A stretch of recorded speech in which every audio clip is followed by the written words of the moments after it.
Okay, thanks everyone for joining us. This is our first time in this great space from Yext. So round of applause for Yext for hosting this. So we've been doing this meetup for a bit over a year now, and we started off bots. We added a little bit of AI. We went into blockchain, a little bit of emerging technology, all these other things. And voice is certainly a big part of that. And we've had music before and little snippets of it. This is our first kind of voice-themed event where we brought so many different people together.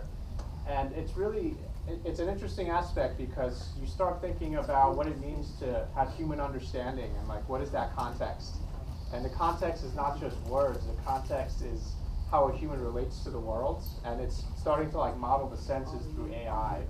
And voice is really early on now, but they're adding new features that you can actually be able to grab more than just the text, the speech to text. Grab actually some of the phonemes and other parts of it and relay them back when you're speaking. So we're going to learn a bit more about what brands are doing with voice, how we can prototype with voice, and all sorts of other things today. So I wanted to give a little bit of time to our sponsors. First, we had IBM, so we did a workshop before, and IBM is helping us sponsor events as well. And if you're not on Bluemix yet, if you have any sort of needs for AI or chatbot services, they have a great portfolio.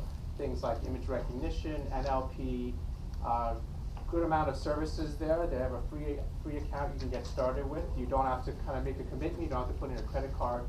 Get going right away. They have a lot of good tutorials, so it's a great way to get started with things. And I wanted to give a little time for Yext to say a few words about what they're looking for. So we'll have Yext.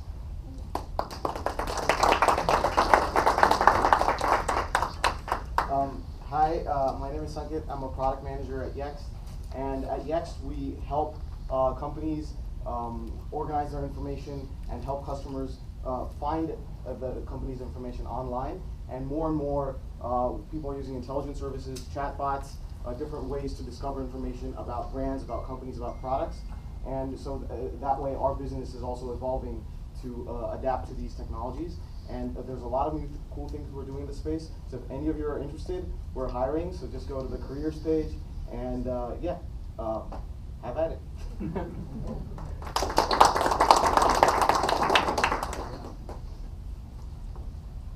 And I also want to introduce our organizers that are with us with this event. So Adeline has been with us for 6 months now? I don't know, half a year. Half a year.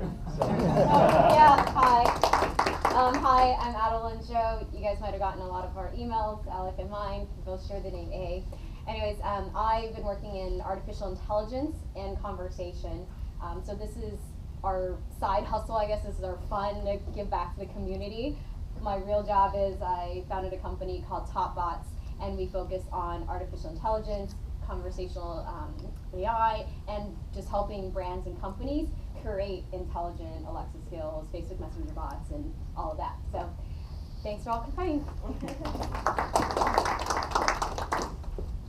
And we have Brett Kinsella. So Brett has Voicebot.ai, and I'll let him say a few words about that. He's definitely been a huge force in the voice industry. Hello everyone. How many people here are familiar with Voicebot.ai? I know you guys are. Okay, pretty good. So now all the rest of you can just pull out your smartphones right now. Type in Voicebot.ai. So we're the leading publication in the space. We do research, we publish on news, analysis, we have a podcast as well. So we focus on the intersection of voice and AI. So if you're interested in those types of things, and I would just say, check it out. I think you'll find it a useful resource. The reason why it exists is because I was doing research in the industry about 1.5 years ago, and it was really hard to find the stuff that I needed. And so I wrote an article, people asked me what it was, I just put it on a website, and then the industry kind of took off. And so then I started publishing on a regular basis. And so it's the resource I wanted, so you guys get the benefit of it.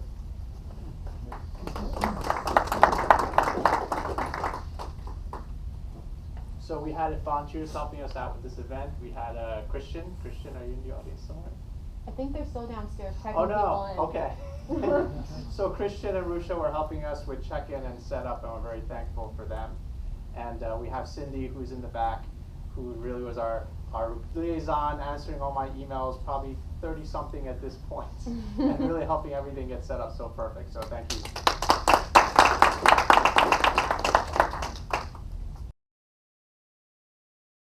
So we're going to start with our first presenter.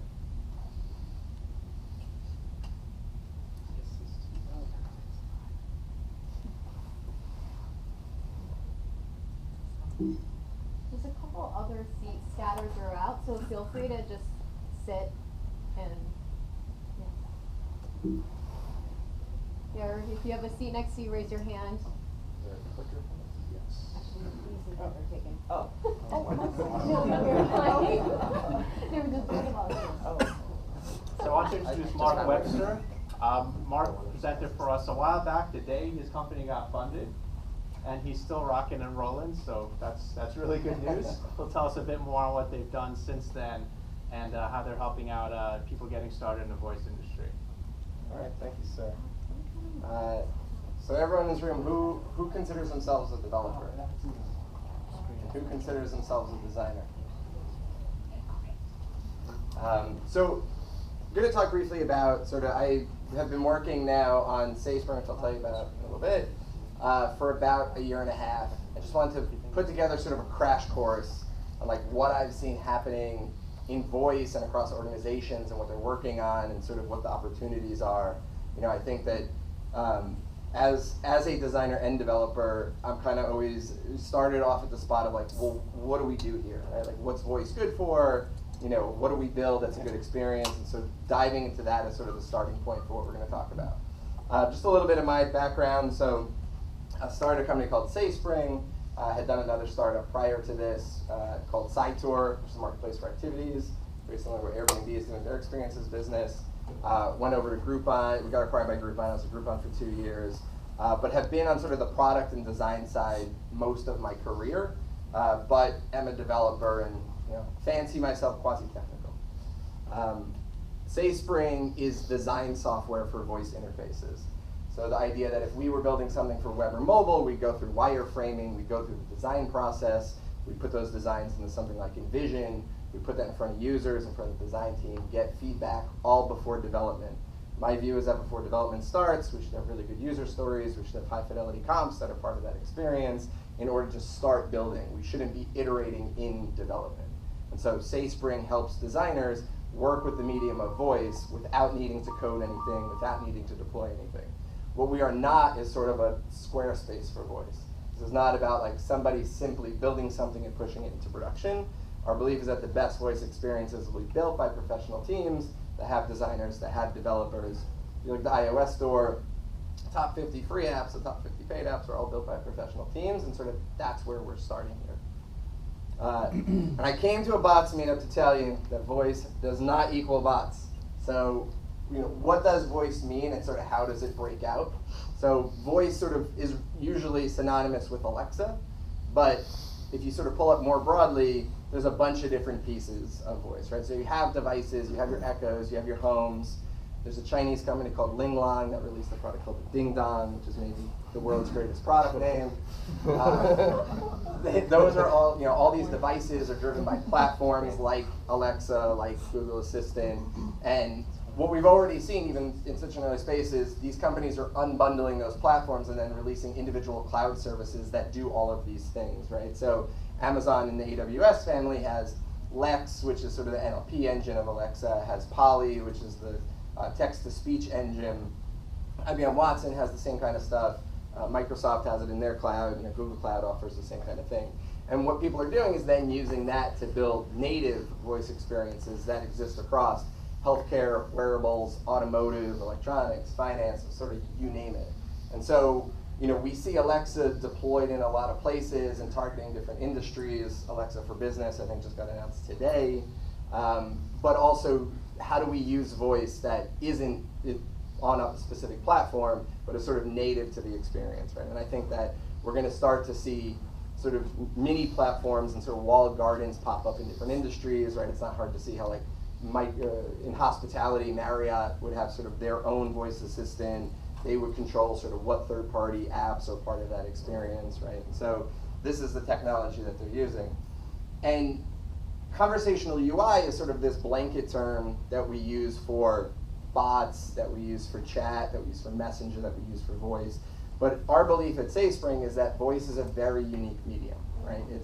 Hearing is much different than reading, speaking is much different than typing.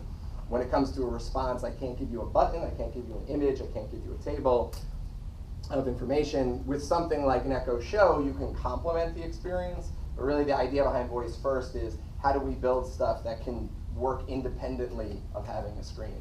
And so not relying on a table of information. Maybe if I was purchasing tickets, it would be helpful at some point to see a seat map, but it's also not required. Right? And one of the things that we've sort of seen very little of that we believe is going to sort of explode in this next year is the use of nonverbal audio. Right? So audio design and using jingles, an earcon, which is sort of an audio equivalent of an icon. If you think of the NBC tones, that's effectively an earcon. When you hear it, even if you don't see the NBC logo, you know what it is, right? Intel Inside. So the idea of sort of how does audio become both a part of branding and the conversations that we have with different companies, but then also, if anybody here has AirPods, I have a set of AirPods, I have a cheaper set of Bluetooth headphones. When the battery starts to die on my Bluetooth headphones, it goes, battery is low. AirPods goes, wah, wah, wah, right? And sort of tells you what it is without actually saying it, right? And I think voice apps are going to do a lot more of that. And so being able to work with that natively in the design process is going to become really important, and is going to, we've seen a lot of products that sort of deliver on Messenger and deliver on Alexa, but in order to create a great experience, we believe that that's going to sort of split apart, and those mediums are going to need to be worked in differently. We're going to break out sort of where voice is being used and how people are using it, but the view is that we have is voice is going to be a part of every digital experience, right? It is both a method of input. It is a way to hear back a response. It can complement a screen experience. It can stand alone on it. And already we're seeing lots of behavior of people using voice in lots of sort of screen-driven experiences. To break out sort of what those different environments are, obviously we have dedicated devices, right? These are all the speakers we know and love for the most part. I think the stat is something like smart speakers are already in 10 or 11% of US households in about 2 years. It took the PC like 10 years to get there. And so when you sort of look at the acceleration of these devices, people pick them up really quick. They're becoming part of our daily lives. On one hand, people are saying, well, like, what is it good for besides listening to music and setting a timer? But I think if any of us built a product that landed in people's homes, was already in 10% of them, and people used every day, we would all be thrilled, right? I think that behavior shift is then going to lead to a lot more opportunity. And then we're also seeing these dedicated devices roll into other environments, right? So Garmin just released essentially an Amazon Alexa device that sits right in the car that you can talk to. I think what's interesting too is that they basically borrowed the same exact form factor of an Echo. Amazon has shown itself to not really care about sort of the hardware, the use of the word Alexa. They're helping people integrate Alexa voice service into devices. They're open sourcing plans. I think that we will one day see Amazon not in this hardware business, that they're really just getting the flywheel started. And to look at other companies, so Google has put out the Google Home, now they have the Google Home Mini, the Google Home Max, and when they've been doing different price discounting with it, they've been bundling it with a Chromecast, right? So I think instead of delivering sort of their own Amazon Echo Show that has a screen, they're trying to figure out sort of how do you use the screens that are already in your house to be a part of that experience. And Amazon is focused really hard on the Fire Stick TV and bringing Alexa to the screen there. So I think like we're going to see this idea of what's called multimodality sit in a lot of different places and sort of jump back and forth between voice and screens. But I think this idea of voice first, on sort of focusing on what are you trying to get done.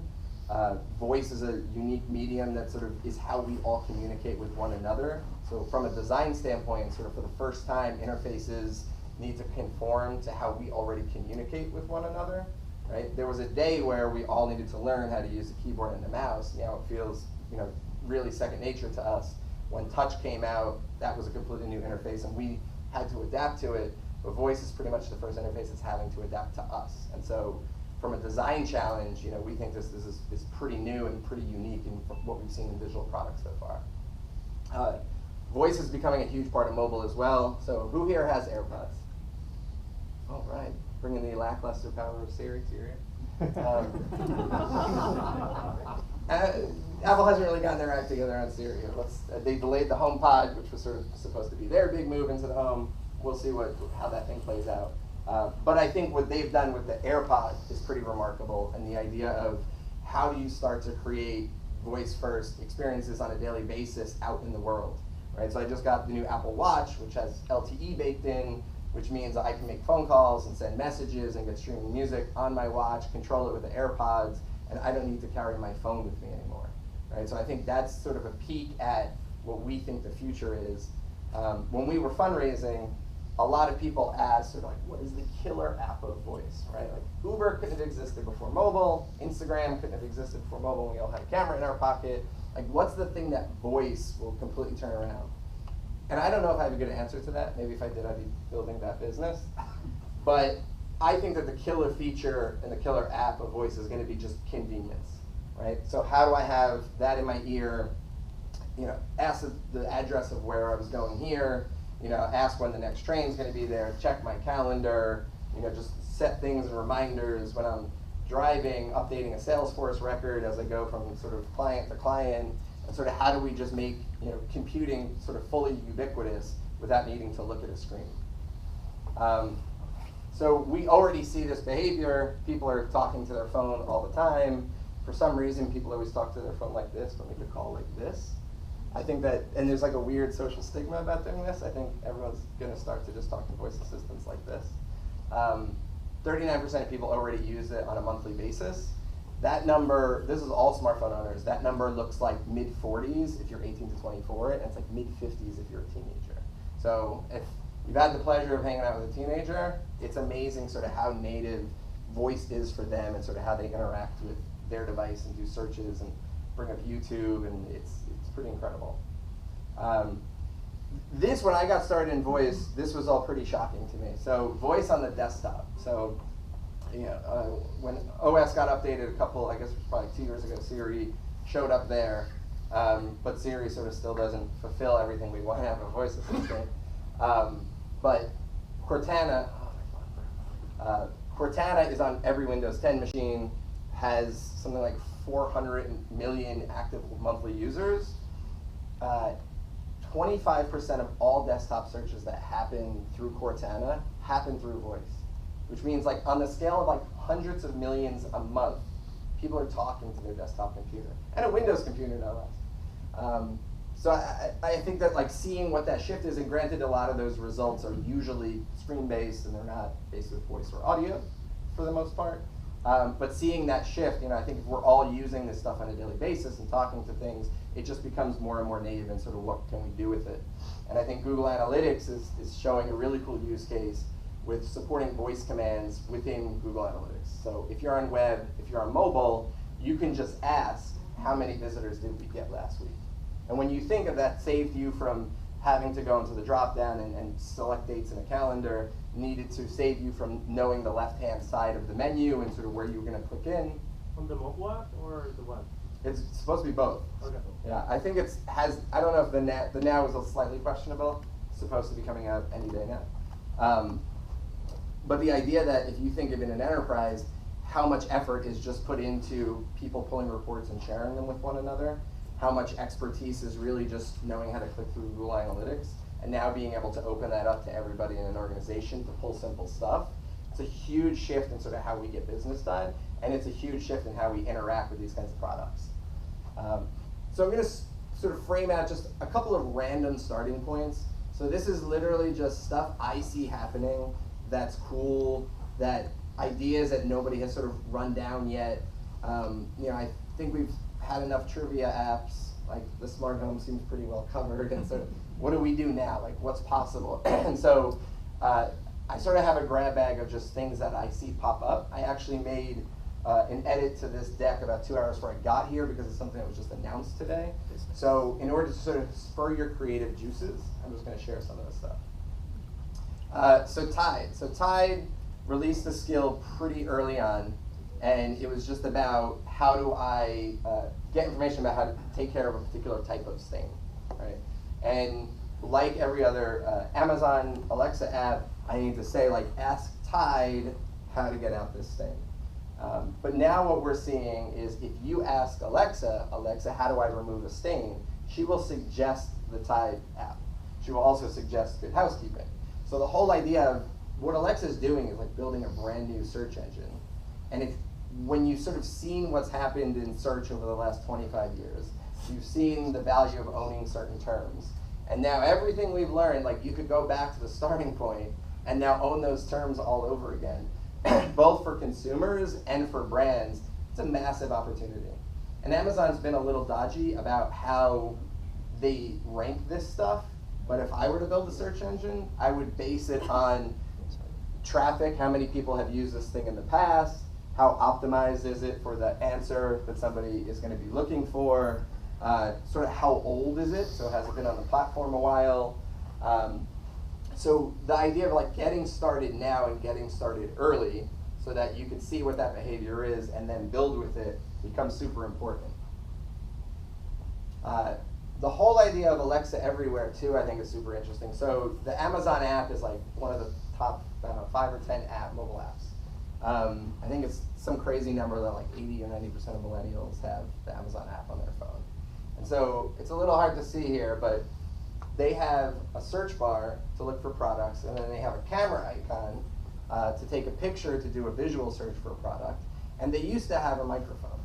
And pretty recently, they changed that to an Alexa icon. So that you can talk to Alexa, and any skill, that is any of the 25,000 skills that are on Alexa, through any mobile device that has the Amazon app on it. So one, there's sort of ubiquity, and it is in your pocket at all times, right? And so what we haven't really seen, which I think we'll see, is people making that messaging part of their other marketing, right? So if I'm at a bus stop, and this is from a image I included for a publisher, so I'm in no way endorsing Bill O'Reilly. But the idea of asking Bill O'Reilly about his latest book on Alexa is something that could happen now, right? In 11% of households, having an ad on a television commercial that sort of throws down the lower third, like, ask Alexa to learn more, I have yet to see. And it seems obvious that that's gonna happen, right? Like we saw that happen with social media. It's crazy when you think about how many brands put Facebook logos, Twitter logos, Instagram logos on their advertising, on their packaging. And I think we're gonna see the same thing happen in voice.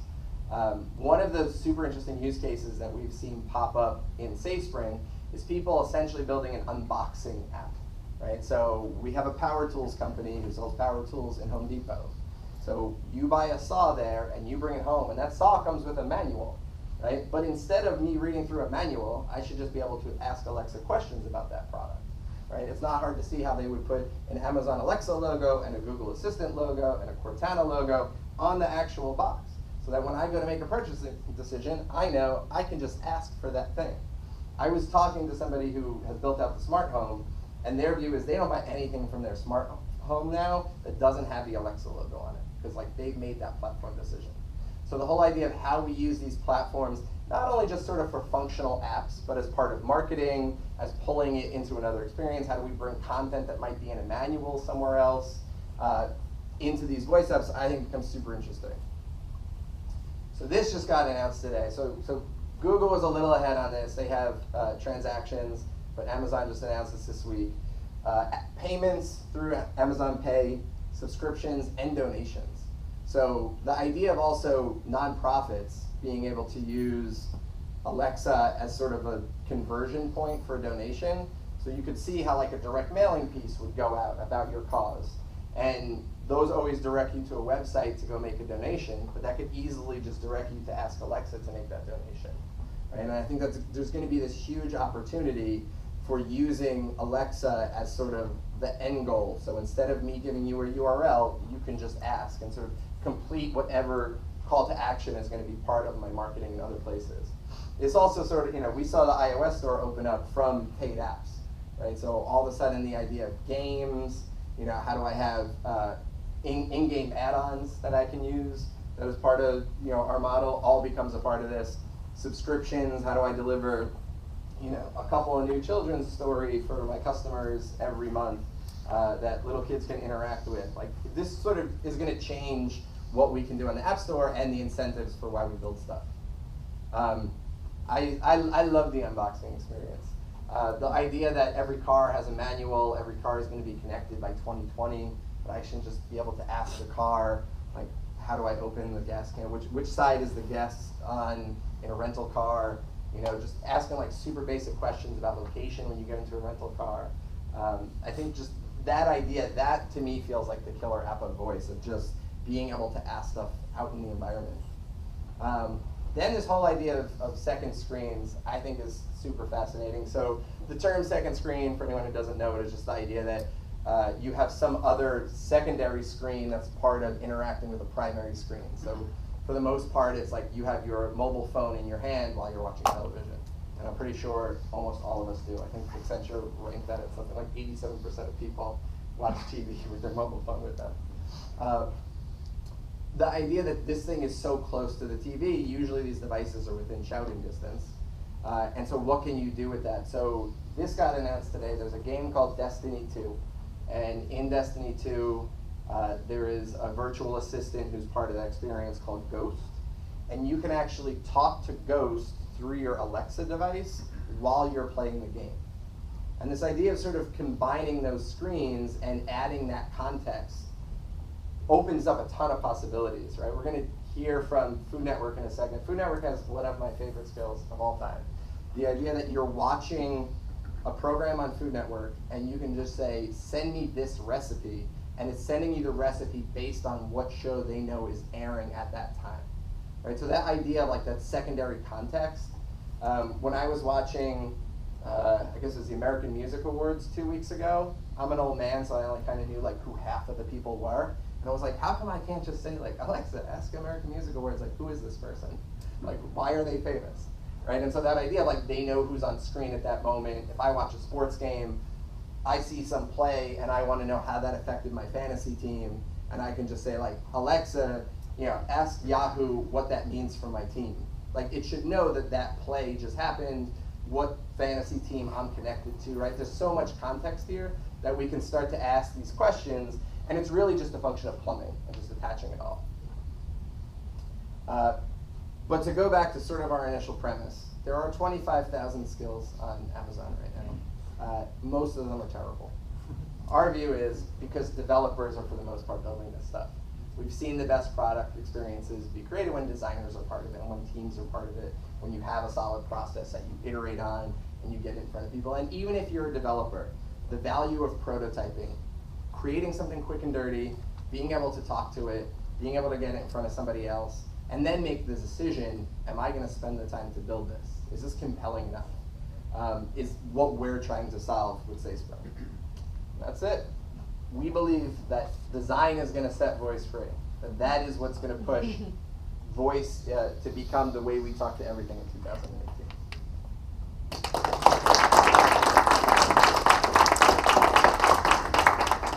Doesn't it add friction when instead of Alexa answering the stain question, how do I get a stain? Why not just answer the question instead of sending you to? I understand the monetary implications of sending you to some brand, but I actually don't even think it's just like the monetary implications. I think that, so Amazon has used their product methodology of sort of crawl, walk, run, right? So how do you launch something small and simple, right, that sets timers and plays music, and we all fall in love with it, and then walk and it gets more complicated, and run and it gets much better. So if I were going to build a system like this, I would make it just sort of look at all the utterances that exist across all apps and find what's the greatest match, right? There's a lot of technical challenge there. So I think that we're just going to go down this road of, and we see it already, right? Like when Spotify got connected to Amazon, you used to have to say like, play this song on Spotify. But then Alexa became aware that I use Spotify, so like that no longer needs to happen. I can integrate Alexa through the Video Skills API to DirecTV. Now I can just say play ESPN, and Alexa knows that I'm a DirecTV subscriber, I have this piece of hardware that plays. So like the smart home has gotten rid of invocation names, and we think that that's just going to shift over into all these custom skills.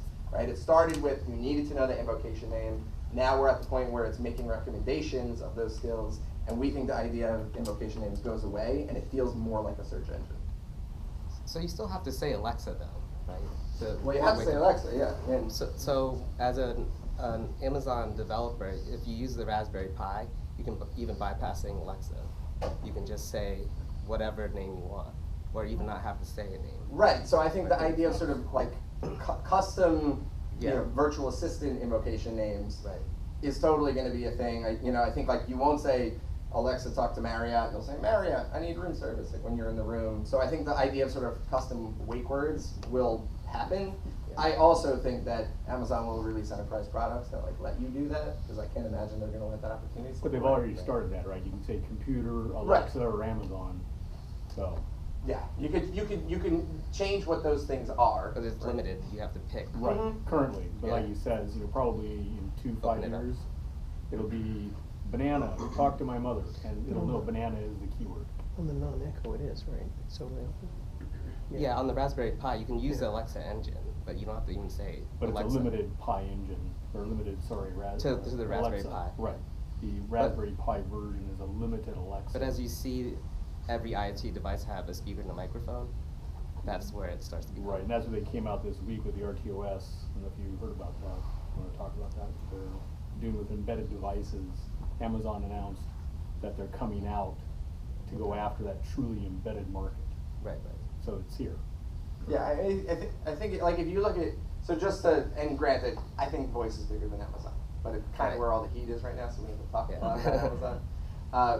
But Amazon is essentially a cloud business, right? Right. I don't think they really care too much about the Alexa Right. brand in that sense. They just want to power it all because they want us to be on their platform, right? So I agree. I think the idea of like giving everybody wake words and stuff I think that will totally happen. I don't think they're trying to create sort of a Sony-ish closed garden with their tech.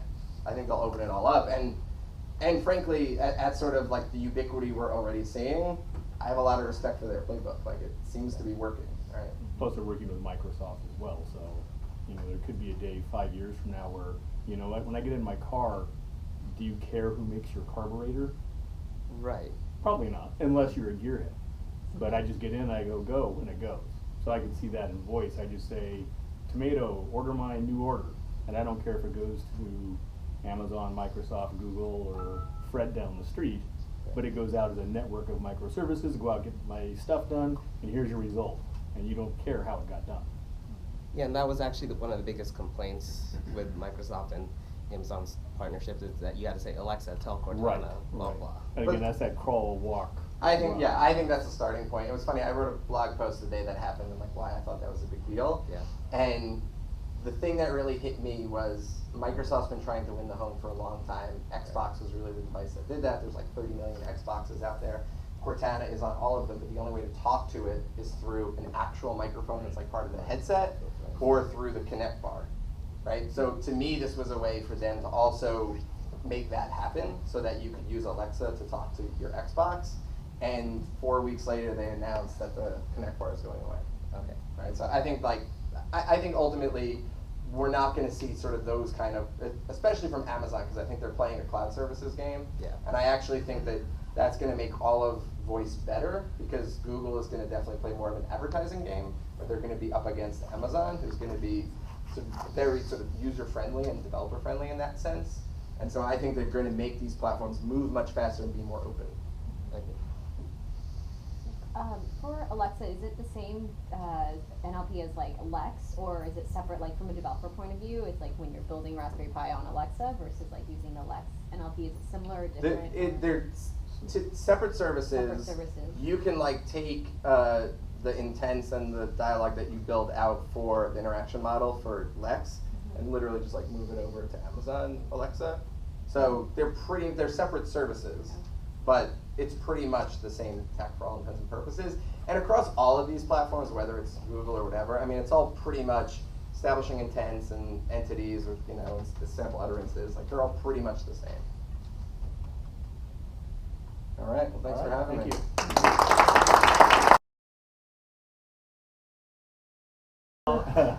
Well, we've got the tech coming up. I want to introduce Tim McElreed. So Tim is Director of Engineering for Emerging Platforms and Mobile, right? For Scripps. So Scripps, a big media company, if you're not familiar with it, but what he's going to talk about today is primarily Food Network. He's got a lot of other brands that he works with. And you know, his background, for those of you who've worked in media, he's been at Huge, he's been at RGA, and he's a legitimate designer. He comes from Rhode Island School of Design, so that's legit. Okay. We like that, RISD, for all of you who like that.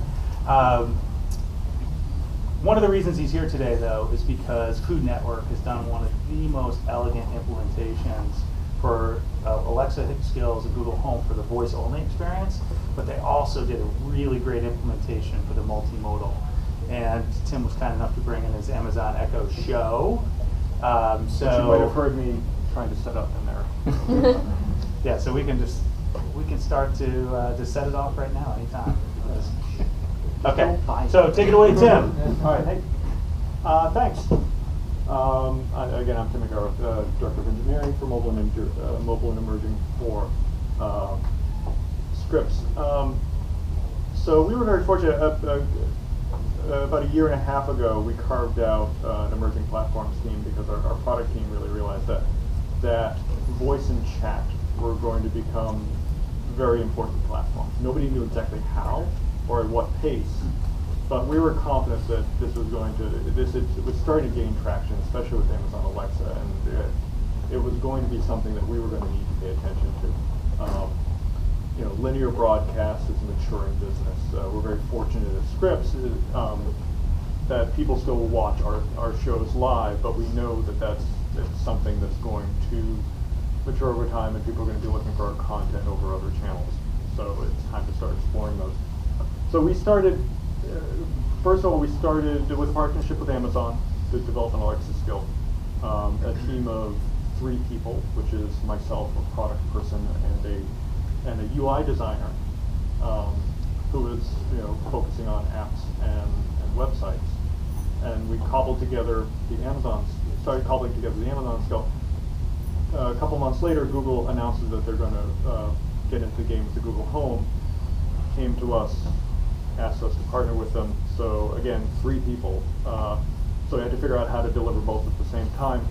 Our approach is that we have a single backend that deliver conversational services and use lightweight request translators to go to the individual platforms.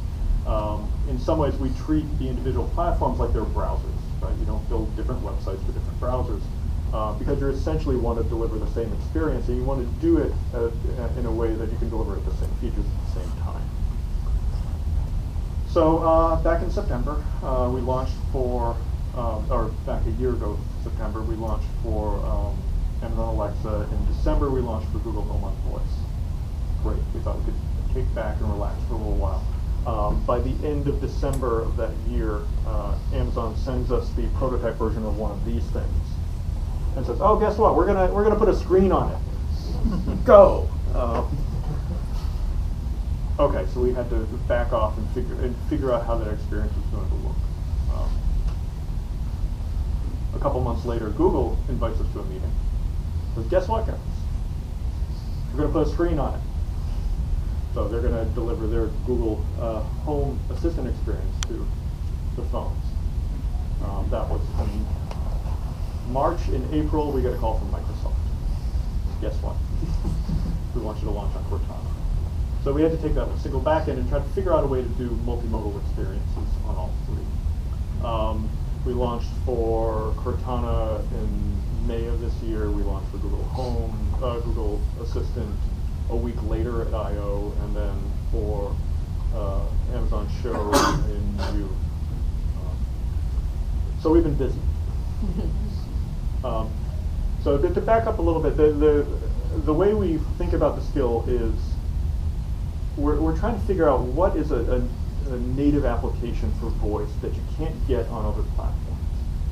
And we tried to start as simply as possible, which is you're sitting on your couch and you see Ina Garten making something and you think to yourself, I really want to make that. I should make that for dinner. The path from actually having that thought to actually cooking the thing is very disconnected.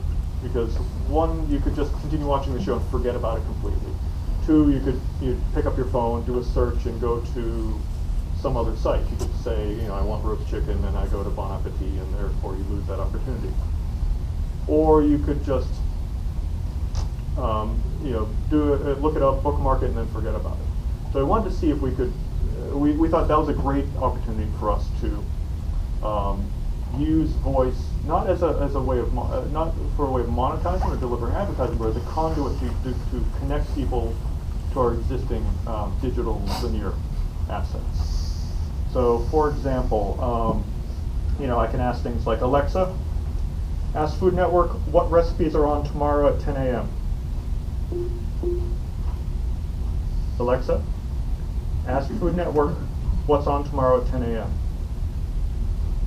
The Pioneer Woman is on Food Network tomorrow at 10 a.m. Pacific. I can ask what recipes You can ask are on. for episode details Alexa, or recipes. Recipes. Recipes from the Pioneer Woman, Cowgirls and Cowboys. Should I send you these recipes? Number 1. Here's fig prosciutto pizza with arugula by Ree Drummond. And then from here I can look You at can ask ingredients for and directions. ingredients or directions. Email this recipe, or say next to see something else. Email the recipe. Okay, I've just sent this recipe to your email address. And You'll an know. email with the link. What else to can I show. help you with? Alexa, stop. Okay, bye. Now we have a shortcut. I didn't demonstrate the shortcut because in the evening we actually have shows that don't have recipes on, so I couldn't have actually. But in the morning, if you were watching that show, you could just say, Alexa, ask Food Network to send the recipes on now, and it would just say, yes, I've sent, email you the recipe. We thought that was a great use case and a great first shot to do this. And from that, we started to realize we had to build some other things. We had to build recipe search, we had to build schedule search. So we had a lot of other work to do to make the skill feel complete. Also, because we're a TV network and because we have recipes, we felt that to do a minimum viable product, we needed to have a certain amount of functionality that people would expect. So, so right now we are at the stage where we're starting to be on these multimodal platforms, and the interesting thing is that we're starting to try to figure out what the difference is between the different devices we're on. One of the things that we learned going from voice only to a combination of voice and screen is that your voice response changes depending on what kind of device you're on. So in our conversational backend, we take a look at the device capabilities that are coming back. What type of screen are we on? What platform are we on? Do we necessarily talk to Google users differently than we talk to Amazon users or Microsoft users? For example, when we're describing recipe search results on voice only, we're much more verbose. We give examples of what types of recipes came up in the search results so that the user can be confident that the search was successful and that if they ask to email the recipes, they'll get what they want. If you have a screen that has a carousel, you don't necessarily want to do that because the user is actually processing that information visually. They'll get frustrated if they start to hear too much information coming verbally. So the match between visual and verbal changes depending on the type of device capabilities. Now, coming up very soon, Amazon is now going to be delivering a device that is going to have a 2.5-inch circular screen. If you thought responsive design is complicated now, at least now you're fairly confident you're going to have a square or rectangular screen. Now you have to deal with circles.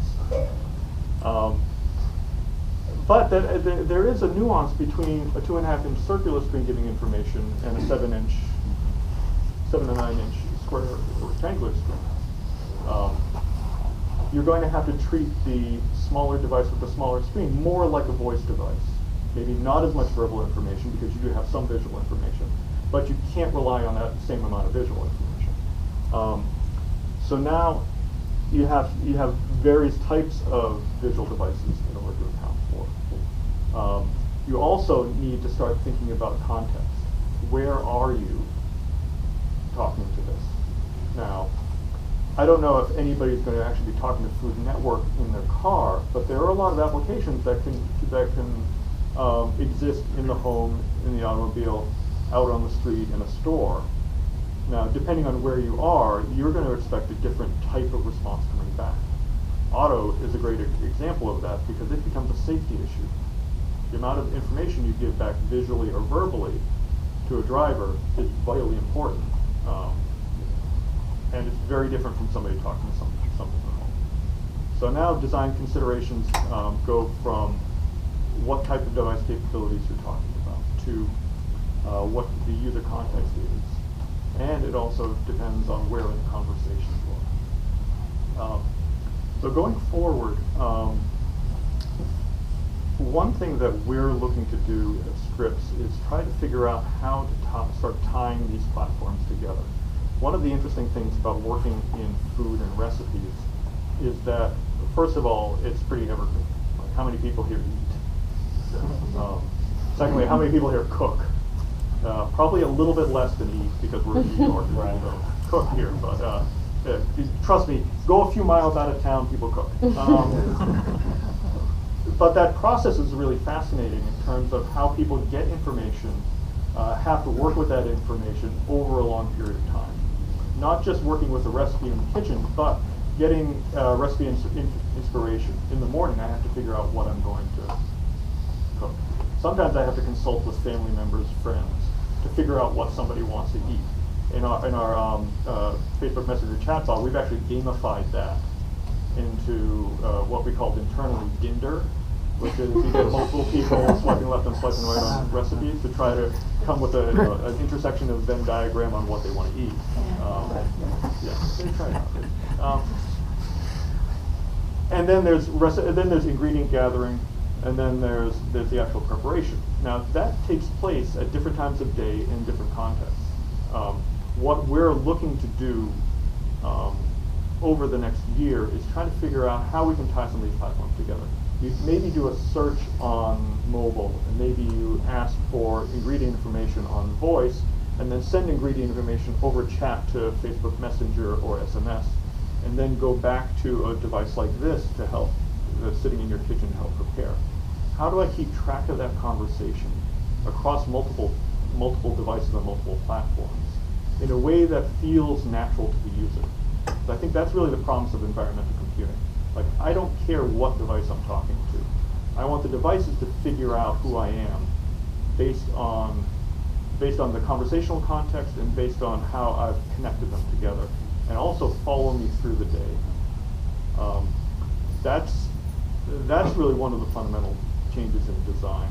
It's no longer just processing visual information or processing information in a single response. It's how do I tie these together, and how do we personalize that experience so that we understand, we can save that journey, so if somebody wants to create that recipe again later in the week, or if they want to recreate the Thanksgiving menu, we do that.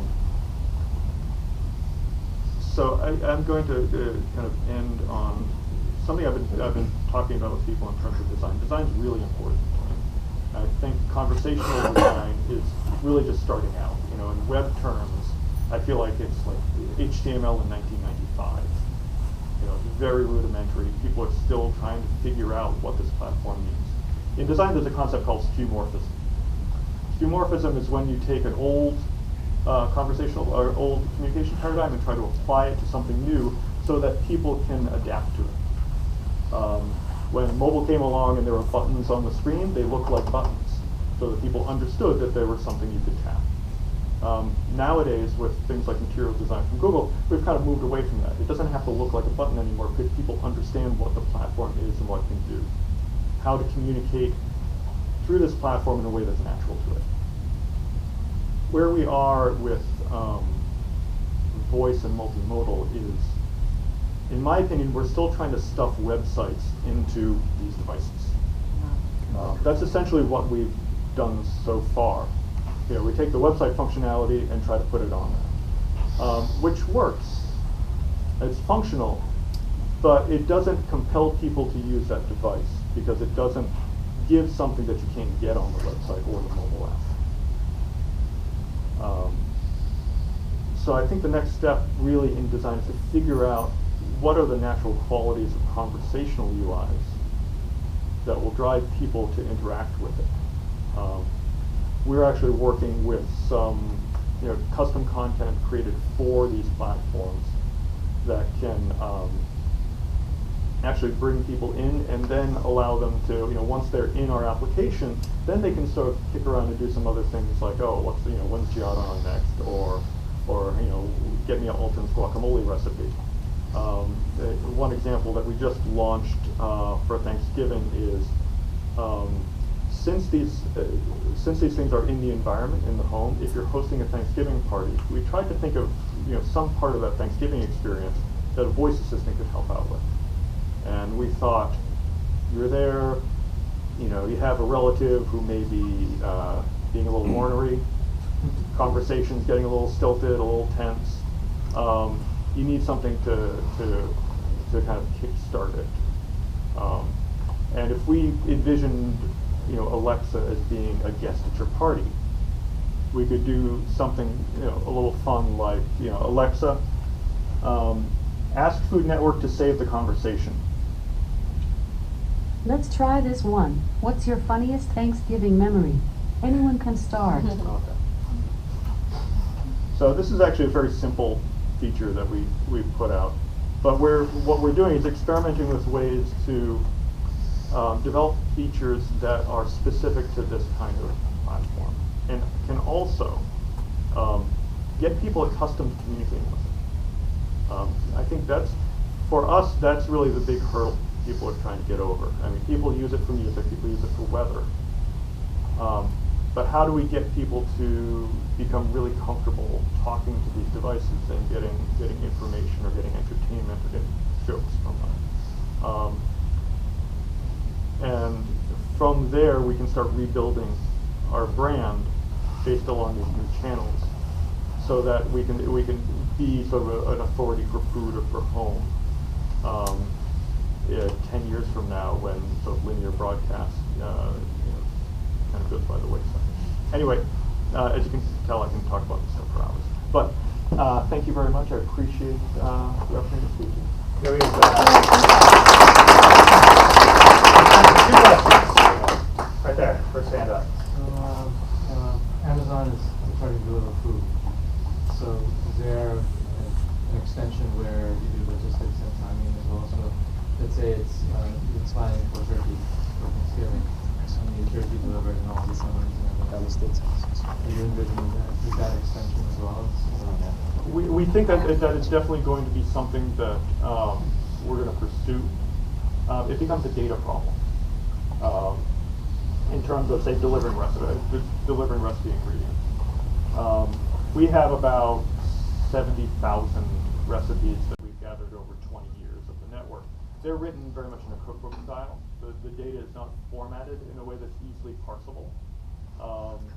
This is really it's a machine learning AI problem. How to take 20 years worth of sometimes poorly formatted recipe and ingredient information, put it in, munge it into a format that's shoppable. It's something that we're working on now, and there are actually individual companies that are working as intermediaries to take third-party recipe data and turn it into something that's shoppable. That's definitely something we're looking at too. Okay. Any questions on that side of the room? Go ahead.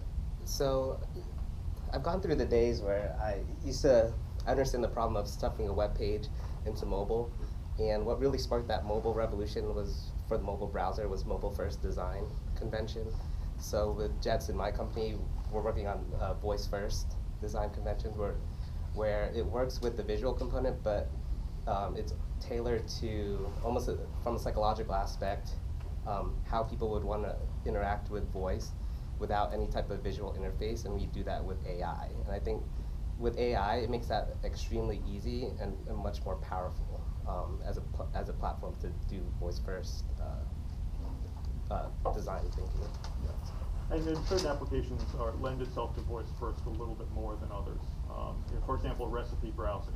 Right. You need that visual input. Describing a recipe verbally is not going to get you to select it. It really, the primary motivator is going to be that photograph. But there is going to be some other verbal indications that may, once you have that visual cue, inspire you to really select it. Why should I make this? What makes this special? You know, what's the defining characteristic of this recipe, and then you can use that along with the visual. See, I beg to differ. I think that with a recipe or a cuisine, I could just have a conversation with you and you could describe it, and I would want to eat that or eat at that restaurant, right? And I don't need to see anything. I would just go there for that dish that you described to me, right? So I don't even need a visual cue. But if there's something like the Neko show or Amazon show, it could also show that. But I think having the design convention of voice first is actually the safest because you're using one dialogue pattern, and that could proliferate across those multimodal devices. Well, I mean, that's why you design for multiple platforms. I mean, we have this application that goes out to voice-only devices as well as voice multimodal, and we give different information based on the type of device you're looking at. If you're looking on a screen, we'll give you that extra visual information. If you're voice-only, we'll give you more verbal information to give you an idea of what we're talking about. Yeah, I agree. Great. Thank you. Thank you so much, Tim.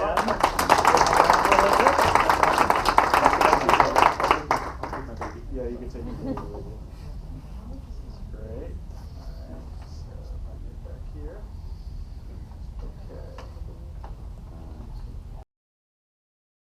Okay. We're going to have a panel discussion with some amazingly brilliant speakers who know a lot about this space. It's going to be exciting. I'm going to keep you from that for just a moment because I want to set a little context. So those of you who do read Voicebot.ai, which is maybe a third of the room, some of this stuff you'll know, but you probably will have missed it. And everyone else, we just want to talk to you a little bit about what the data says, what's happening in this market. And that really tells you a lot about what is happening and why this might be a really important space, like really important. Okay, so we already talked about VoiceBot. You know, we get around. All right. Anybody seen this video? Yeah. Sarah? Yes. Yes. Really good. Okay, so the point isn't the video. Anybody read The Onion? Yeah. Yes. Anybody seen Jimmy Fallon before? He did it. He did it this week. He gave Echo shows away to everybody in the audience. Put a little Oprah. Anybody know who this guy is? Okay. So what does this tell us? Culture. These devices have been infused into popular culture. What happened? Right?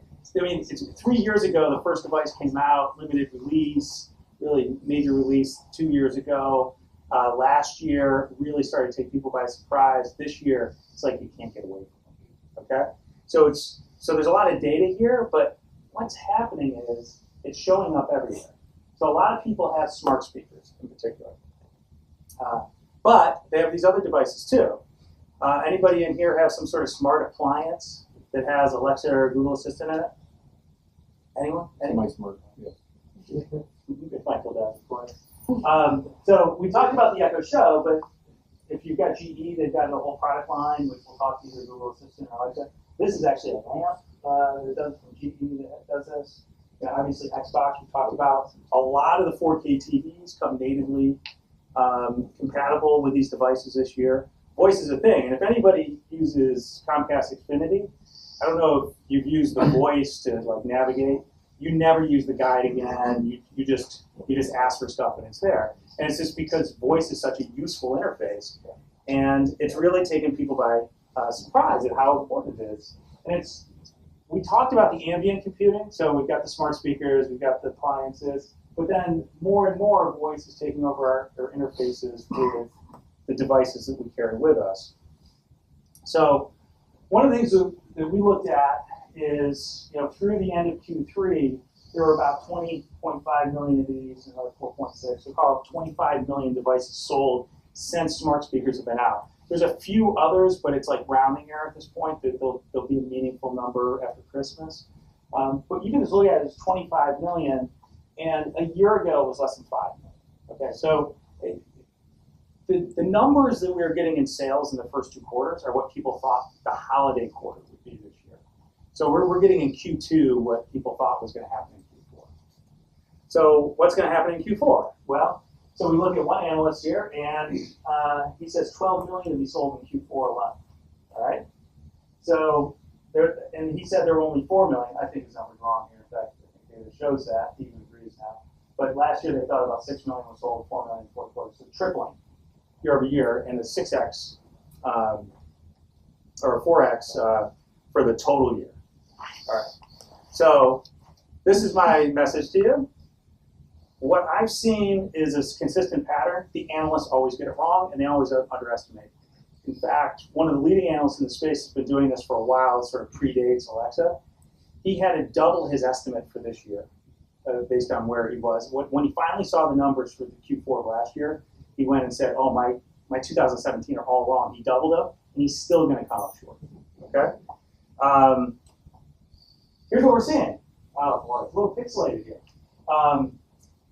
I'm going to read this off to you. These are the top 8 gifts in the electronics category that people said they were going to buy for people. And this is Adobe Social did this. AirPods, number 1. PlayStation VR, number 2. Oculus, number 3. Google Home 4. HTC Vive, I don't think that can be real, but okay. Amazon Echo, Pixel Buds. Pixel Buds, you guys know what that is? It's the AirPods for Android. And then HomePod. Oh, too bad, not going to buy those. Notice this, I look at this list and I say, 5 out of 8 are voice. What the heck happened? You had 2 options, well, 3 if you count, there were two different types of Echo devices last year, but you basically had 2 options last year. Now we have a lot of options. I didn't even put a chart together on that. But look at what people want to buy. And Google Home Minis sold out by 9 a.m. at Walmart on Black Friday. Sold out. Walmart, I mean, they stock a lot of stuff. They have a lot of stores, right? Gone, right? Now you can still get some Google Home Minis, but you have to go to other channels. AirPods you can get, but they're backward already. Echo Spot already sold out for the year. Not even going to deliver until the week before Christmas. Pixel Buds, I'm not sure they're that great, so we'll see what happens. But HomePod can't even buy. So there's a lot of this stuff going on. All right, what else is happening? This just came out yesterday. Oh, a little pixelated. But let me just tell you what it says. 1 in 5 households, okay? 1 in 5, 20% of the households out there plan to buy a smart speaker this year. What? 20% of the population is going to buy one of these things. And 60% of the people who already own one are going to buy more. And I'm on some of these Reddit groups. I get pulled in all the time to answer questions. And I ask this question like, oh, you know, a lot of HomePods were sold, or not HomePods, a lot of Echoes were sold. The Black Friday deals, are you going to pick up more? And people are like, yeah, I just got my 5th and 6th, right? And so people are putting, and then the debate on Reddit is it right to put them in the bathrooms or not? Because they blanketed their entire home. Okay, so users have fallen in love with this. It's no fad. Edison Research did both an ethnographic study as well as a national survey. 42% said smart speakers are essential to their everyday life. 65% said they wouldn't want to go back to life before they have them.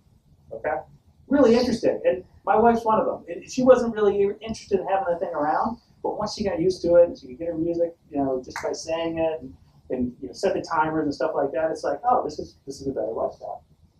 And then that one said 45% plan to purchase a new device in the next 6 months, and that was in the second quarter of this year. So we've had a lot more momentum since then. Hey, guess what? People are using these a lot. If survey, 60% use them 4 more times a day. We've got NPR saying that people are using them for 12 separate tasks. Just think about that. These devices are new, and there's a lot of skills out there, but they're not using them for, you think they're not using them for a lot of people? 50% of people are using them for 6 or more tasks. 25% are using them for 12 or more tasks. And what we're seeing is over 40% of households have more than one. There's also something like 8 to 11% that have both Google and Amazon, which is kind of interesting. Okay. In case you don't know this, smart speaker market share, but boom, 2016, Amazon, the big winner because they created the market. They also created the first low price product in the market, bringing it under $50 with discounts. Last year it was in the 30s, this year it's in the 20s. But Google Home made a little bit of an indent. Google Home, you know, pent up demand, has been doing much better this year, but Amazon's been pretty good, maintaining over 70% market share. So, you know, Mark talked about this, you know, we talk about Alexa a lot, these other platforms matter. It's just, in the US, they're a fact, right, because they were here first. In some of the other markets, Google's first. Like in Australia, you still can't buy Amazon products, so that's all there is. In Japan, they came out the same week, so we're going to see different types of market share. But right now, actually, Google's available in more countries than Amazon. All right, another really interesting thing. What we're seeing, people are using smart speakers with voice at a higher rate than smartphones. So this is sort of the average use. But what we're also seeing is that when they start using a smart speaker, their use of voice on their mobile goes up. Because it's all about training. They're getting used to using the interface, and then they just start to become accustomed to it. So I don't know if anybody here has had that experience where you don't think to ask it, and then you've got it, and then you start using it more, and then you're like, you look at the phone, and you're like, why do I have to touch it, right? Why can't it just work? As Ahmed Bouzid would say, don't make me tell. We'll get to that in a minute. On that slide, I'm just curious, you don't have to answer it now if you don't have time, but as far as AI assistant uses, do you know how that's defined as like asking it what time it is that considered an AI assistant use? If you're using the voice assistant, the answer is yes. Okay. All right. So we've got smart speakers. Everybody knows them. They're everywhere. Wow. Welcome the March of the Hearables, right? Did you make that up? No, Juniper Research calls it the Hearables. I added the welcome to the March. Okay? So that's trademarked. Okay. So right now, I mean, this is the whole thing that happened. Like 2 years ago, voice on smart speaker or on wireless speakers was nothing. Sonos had over 50% of the market. A year later, Amazon had over 56% of the market because they were the only ones with voice interaction. They totally expanded the market, changed the category. Well, we're seeing the same thing in wireless earbuds. All right. So this is predominantly AirPods today, but what they're looking at now is, if you look at Bose, just came out with one. There's too many to keep up with, but there's several other. There's the Google one that translates. There's the Google one, the Google Pixel Buds, but there's a couple of the other sort of traditional headphone people that make these things. And the expectation is that's going to sort of go up to about 80% of all these things are going to be have some sort of voice interaction. Why? It's so freaking useful. I don't know if anybody has AirPods. How many people have AirPods? It's New York. I have you guys over there. Of course you have. Yeah, they're really just delightful. And they'll be even better when Siri is not so crappy. So keep moving. Just a couple more things. This is what you're going to see at the end of this year. And just in the US, 20 million households, that audience reach 50 million. Lots of countries, 500 million mobile users worldwide. And guess what? Amazon's going to sell a lot of voice commerce. So people are just going to buy stuff. How many people in here have bought something using Alexa or Google Home or something? Few, not many. Just wait. It's like the easiest thing you can do. Okay, so to close, microphones will soon be everywhere. That's what the data shows us. Okay, it's essentially incontrovertible at this point. It's about voice and audio access to everything. And the key thing you need to think about is voice represents a different platform. Tim really talked about this really well, about how we had this evolution. We had the click, we had the touch interface, which was very different. It was with you all the time.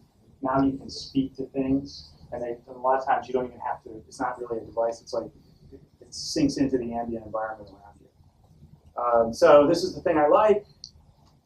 My data analysis has identified 3 perfect Valentine's dates for me: Siri, Cortana, and Alexa.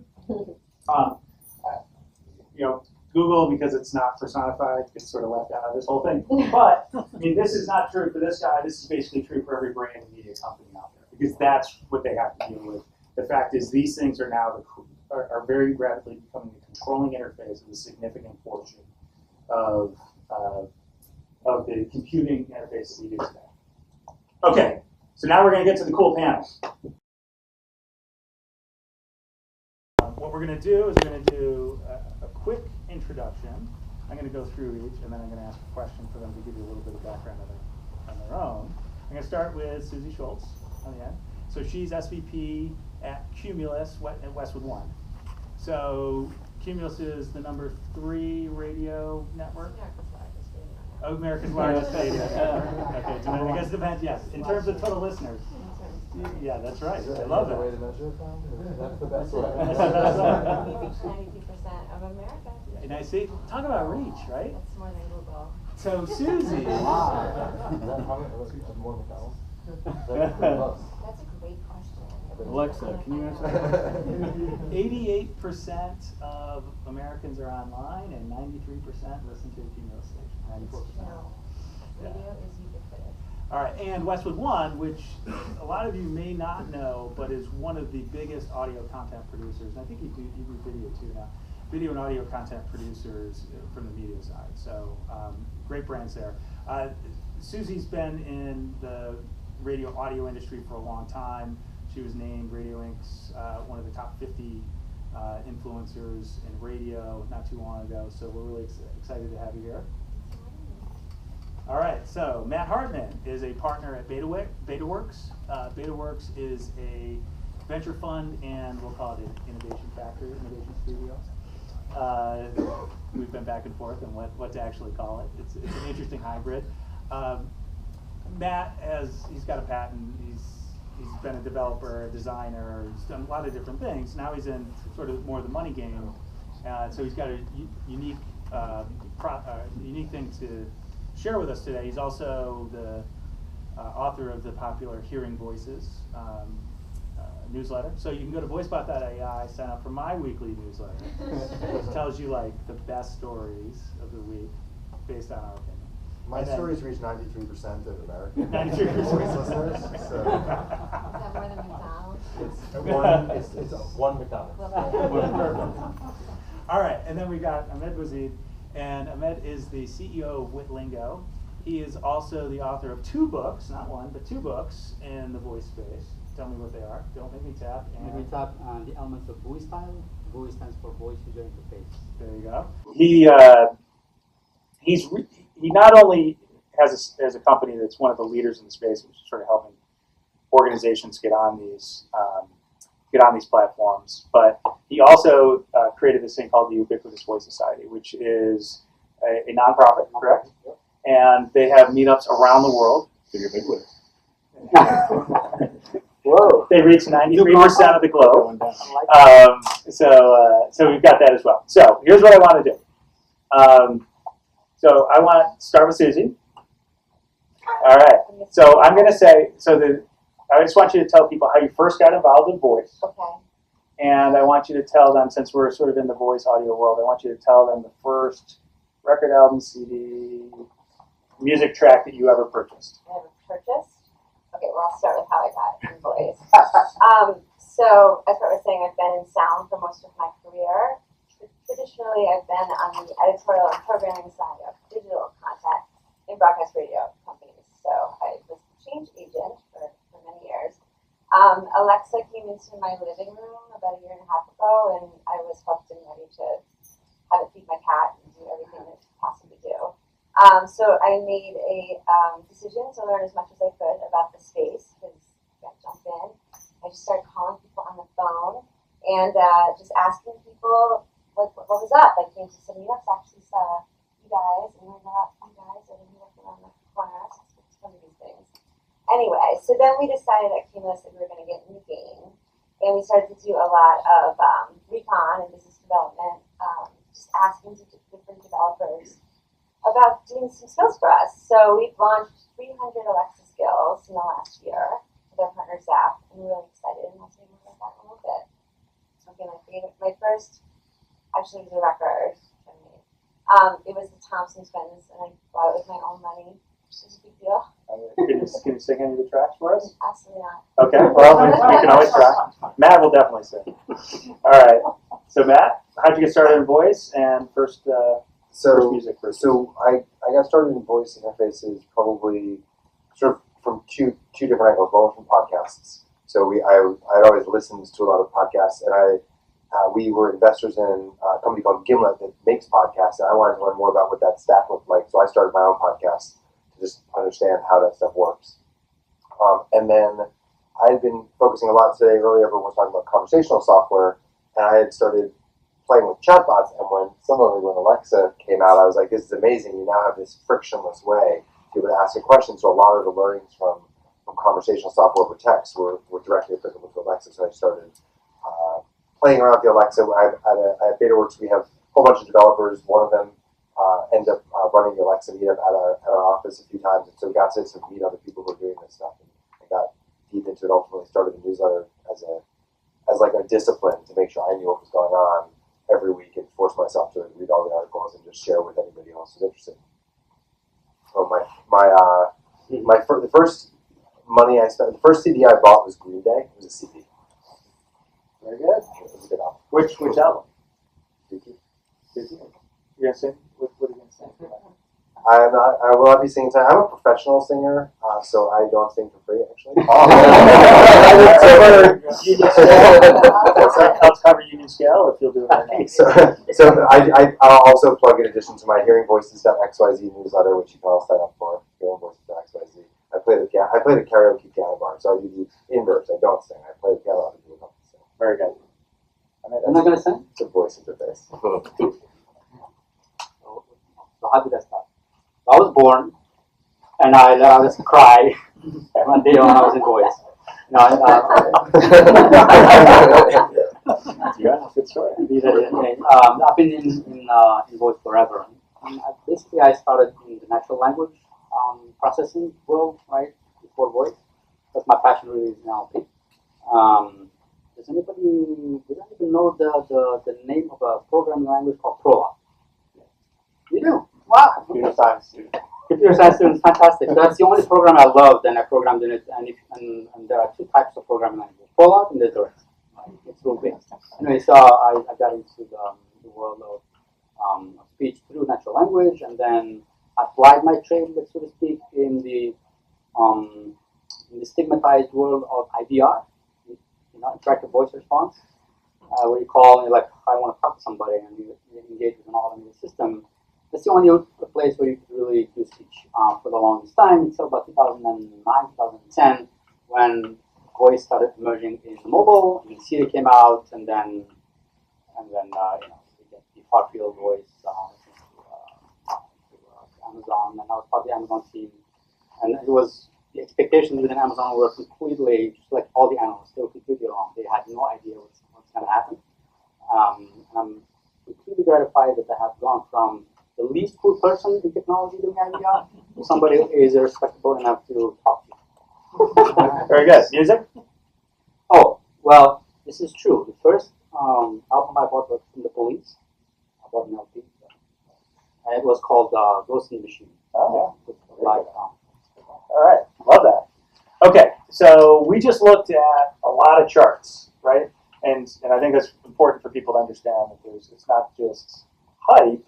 There's a lot of reality here. Consumers like this.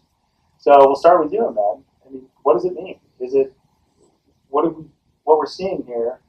What do you make of it? I believe that the disruption. I think that the people I've spoken with, the disruption that I see is the same level of disruption as mobile, as the social, as the web. The adoption rate is on top, at pace of 10 years ago with smartphones and social media. So the vision that I think will evolve is we will expect to be able to just when going to a hotel room to just say, hey, what's the weather tomorrow, right? Just like you expect to have a TV, right? And somebody made a good point, which is when we get into the hotel room today, and there's a TV. Do we care it's an LG TV or it's a Sony TV? You don't care. You just turn it on. There's a remote. You turn it on, and you expect the same content, right?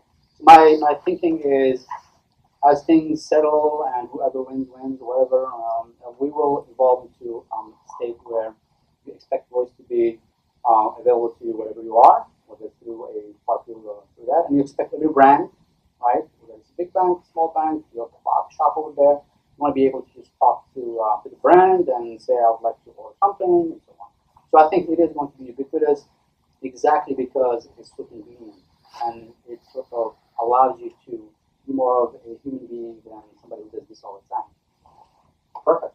Suzy, when Cumulus Westwood One was thinking about this, were you guys looking at the data? Was that important to you, or did you was it much more anecdotal? I think this is important. We have to have a presence, or was it like, wow, lot of people seem to be using this. We need to follow the data. It starts as anecdotal, right? There's that person that's like, let's do this. Everyone's like, okay. And then a couple people start saying it, and then they're like, I'm noticing a pattern. And then all of a sudden, as research comes out with some big thing that all the senior managers notice, and it's like there's some established data that shows, like, okay, we need to take this seriously. I work in an audio company.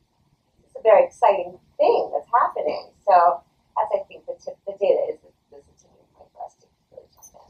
Can I ask a question? Did you guys see data on? Do you guys have podcasts also? We do. Do you see early on, even before the smart speakers, the kind of uptick in podcast downloads in general? Absolutely. We do a lot with insights at Westwood One. We have an amazing chief insights officer, and we've been tracking podcasts. We do the podcast report every year, and it's like really going, and it just shows you the interest in audio content as well as the distribution platforms and the utility of using it as a tool. Yeah, we heard it from radio people. Sorry to. No, go ahead. I was really curious because we heard it from the people we knew on the radio side, saying that podcasts, even 3 years ago, pre-serial, they're like, something's gonna pop because everyone's starting to listen to this stuff, and that was like at least a full year and a half before any of the smart speakers came out. That's right. Well, so you look at this primarily, or at least your first look is from a financial lens. And you've got a user lens too, which I think is important. But when you look at what we're seeing in the data, I mean, how do you think about that? I mean, it's clearly not where you thought it was going to be 2 years ago when you picked up your first Echo. Or is it? Yeah, I don't know. I think timing this stuff is hard. Like, you don't know when things are like. If VR was ubiquitous today, I'd be like, oh yeah, obviously. So I think the timing, the individual thing is hard. I think the thing that's been most amazing is the speed on the smart speaker side of just adoption. There's 30 million, I think, that are going to have a device that will have been shipped by the end of this year. That's when you look at radio. I think it took 20 years for radio to get 50% of market penetration. And it took TV, I think, like 18 years. It took the iPhone like 8 years. This is getting 50%, 7, 8 years. And now we're on track for it to be under 5 years to get 50% market penetration. So it's I don't know. I don't know how to. I think when you sell a smart speaker and you're the largest e-commerce company in the world, and you put it in your front page, it probably helps. Well, how much do you think that has impacted? Because they're a merchandiser. Mm-hmm. They're different. They're not Google. They're not Microsoft. They're a merchandiser. They sell stuff. That's interesting. I hadn't thought about that. That's an interesting point. Like, their job is to sell people stuff, and when they came up with a thing, they were like, "Oh, we know how to do that." And yet they couldn't do it with a Fire phone. That's a good point too. But there were other phone options at the time, right? And so the Fire phone wasn't that good. It's just that's performance. I don't know how much. So you were there. Night performance. Which I think is more impressive. Yeah, like I think yeah, it worked. People, it turned out to be a thing that people really wanted. That people had tried before and it didn't really work right the right way. I think they sort of lucked into that. What I've been impressed by is how they've navigated it. Right, they're good at Amazon Web Services. You can build. What I was worried about them, Amazon doing, and still sort of paying attention to, is knowing that they're an e-commerce company, right? And so, are there things that they're going to do to make them behave like an e-commerce company that don't make them behave like a Google, which is like all they want to do is get on people's websites, and like you're happy when you get somebody else's website. So everyone's aligned. If I have an e-commerce app, is Amazon going to be like, wait, that can't be on Alexa? I think it seems like they're taking an approach that's more similar to like AWS. Some people are saying it's actually a hosting company, right? Yeah. Mm-hmm. With some e-commerce. Right? So if that's the case, then because they are making profit there, and I think I don't know. I'm not sure. They're making a lot more money on the sell-through. But I mean, they also have the different sub-companies, right? I mean, AWS is a subsidiary of Amazon. So it's not the Google model where search engine is Google, now they do other stuff. But I guess, I mean, I would not worry if I was building an e-commerce company that I thought one day would compete with Amazon.com. I'd still use AWS because like they're not gonna like shut me down. Jet.com disagrees. Okay, I will let you ask this question, but we're going to take a lot of questions at the end. But go ahead, jump in. Something that's been an answer in mind is, what do you think about the privacy concerns that follow voice bots, and what is the way to mitigate those? It's exactly why I don't take questions usually in the middle of the session. No, I'm just kidding. It's just been something that I'm curious. Would anyone like to field the privacy question? Ahmed. The way I would feel it is, how many people use Gmail? I use Gmail. Everybody uses Gmail. Your privacy is gone if you use Gmail. Period. Done. Cool. How many have one of these? How many have these, right? So I think the reason why privacy concerns come up, I would say, because they come up every time, and it's a great question, is because voice, I think, right? Voice is such a human thing. It's such you, right? As opposed to the email that you do and all that. So I think there's an emotional aspect to it, and that's where the question comes up. Secondly, I think it's because in the home, and the home is such a private space. The last one. Right? Last one. Oh, I mean, I think could be part. I do think that there's a case going before the Supreme Court now, right, about whether people have this reasonable expectation of privacy from their XYZ data, the location data. I think when you take it a step further, it's clear that people have a reasonable expectation of privacy, I think, for now, when they're sitting talking to someone in their home. Yeah. And I think, I personally don't think that the big companies want anything to do with, like, having a bunch of your data that's, like, constantly getting streamed up there. So I think there's the privacy. Then there's also the authentication component of that, right? So, like, Amazon just came out today. Alexa now is going to have payments enabled. Yeah. And thinking about I think one of the questions people ask is like, wait, if my friend comes over and orders something, then like, voice signature and pins. Yeah. Okay. Well, and I think the first thing is, and I am actually speaking on this topic in January, so I'll just give you a sort of short preview of this. Essentially, as Matt said, the big companies don't have an incentive to violate your privacy, unlike some of the other areas that we've seen, like with search and ad-based things. Right now, that's not really a thing. Architecturally, I think we can talk through some of the things they've done to protect it. I think it's really important that people bring these things up now because it gives the industry an opportunity to actually put the safeguards in place and build that trust relationship with consumers. However, what I will tell you is consumers have told us it doesn't matter to them. It doesn't matter on these devices. It doesn't matter on Facebook. We all do persistent login on Facebook. Well, not all of us, but some of us do. A lot of us do. And these services, when they're convenient, when they provide you value, and when they don't betray your trust, tends not to be an issue. Okay, so we're going to keep moving. All right, Suzy, I want to ask you about media and advertising. Because these devices are mass market, high volume reach devices. You can be very targeted or not. When you think about it as a media content producer, and you think about it in the context not only of what you're trying to accomplish, but what your partners are trying to accomplish, the advertisers, the big brands, I mean, how do you think about this platform and what it's going to do for your business? Well, everyone's testing and learning. That's pretty obvious. So we're testing and learning, Just discovering skills and discovering things that we can do is a difficult thing. We do reach a lot of people. So we're interested in using our own network of 300 skills and starting to do different levels of promotion on our radio broadcasts about our own skills to understand how to really move the mark and get people to understand how to use them. Education is like the first thing we're gonna start promoting in a couple of weeks. We've been building quietly in the background. So the one thing we want to try to deliver some insights to the marketplace and for our own radio stations and content partners. From an advertising perspective, we want to share that knowledge and we want to partner with them and bring some things to market and help people find out that they exist and all learn and grow together.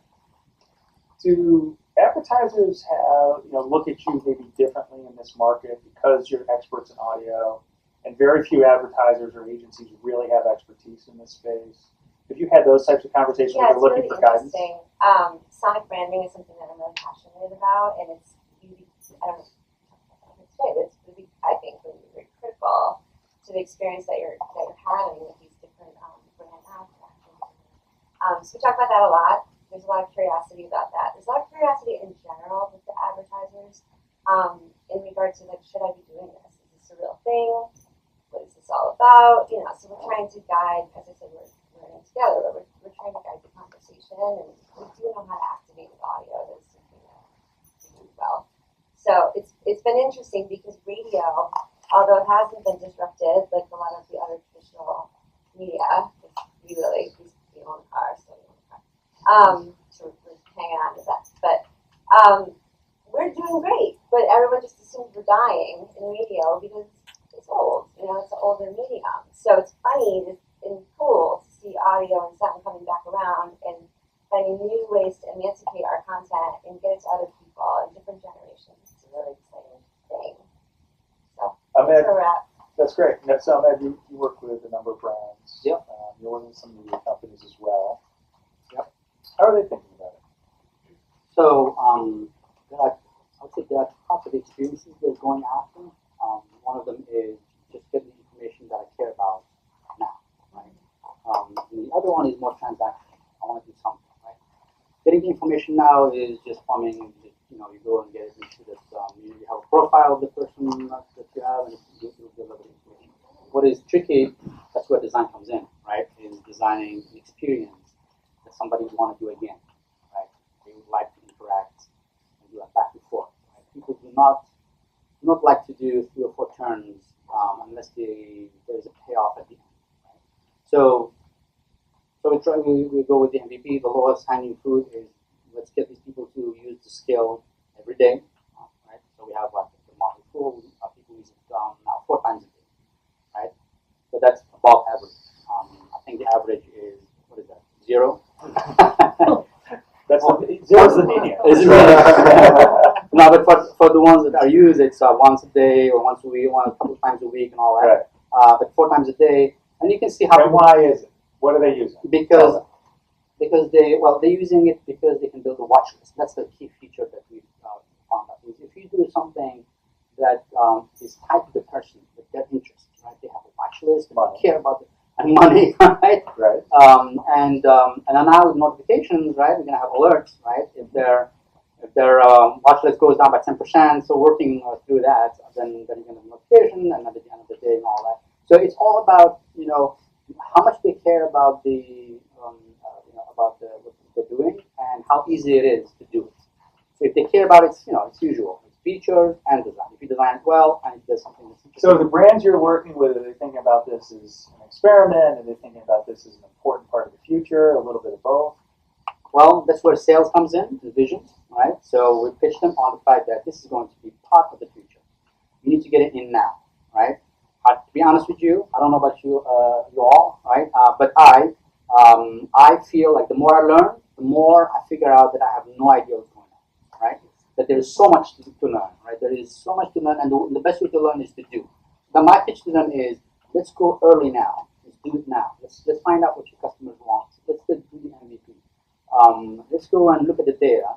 And that's how we're selling it right now. It's not like here's the ROI and all that. It's like, what was the ROI when Facebook came out? Right? There was no ROI, but now, can you see yourself having a business and not have a Facebook? Right? And they buy that pitch, right? Because the main reason is because the data is there. Shows hockey stick. That's right. So Matt, you have a number of investments in the space. Some of those are consumer-oriented, so they're direct-to-consumer. Some of them are going after developers. I get that. But you've got some others that are working with media brands, that are working with consumer brands. How are they? How are their customers thinking about it? I think they are looking for places with the ROI can be measured a whole bunch of different ways. They're definitely looking for ROI. I'm sure it's actually not so dissimilar in a way from the way that advertisers are thinking about advertising their brands anywhere else. Yeah, it's interesting because I think some of them have different goals. So you see, it actually mirrors chatbots a lot because you had a set of companies that said, okay, I'm going to try to capitalize on the attention that's being paid this, I'm going to do this. Like, I was sort of put it marketing stuff. It's kind of where I would categorize a set of things. But then there's a whole bunch of other ones that are actually saying, okay, what does it mean if we were going to live in your kitchen?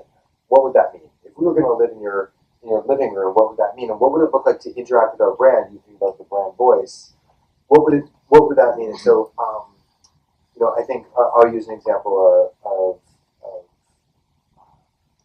Earplay. I think is this, are we broadcasting this like, this is it's recorded, right?